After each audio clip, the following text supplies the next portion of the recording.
Right, good morning guys.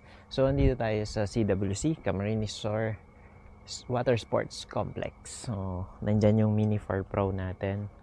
So ngayon pa lang tayo mag-update. Ayan. Abangan nyo na lang guys yung video ko or in deep review dun sa firmware update natin. Kasi ito yung pinakamalaking update ng DJI. Abangan nyo na lang sa YouTube channel ko, which is Hobbies and Collection. Magkakaroon tayo ng in-depth review doon sa firmware update na yun. And then, just a quick tour. Ayan, nandito tayo sa Cabanas. Dito tayo nakapag-check-in.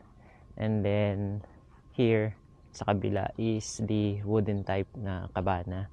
Unfortunately, upon shooting this video, hindi siya available. Kasi ano siya, under renovation. So, ayun. Kung makikita nyo, medyo sira-sira siya. And then, yung new cabana is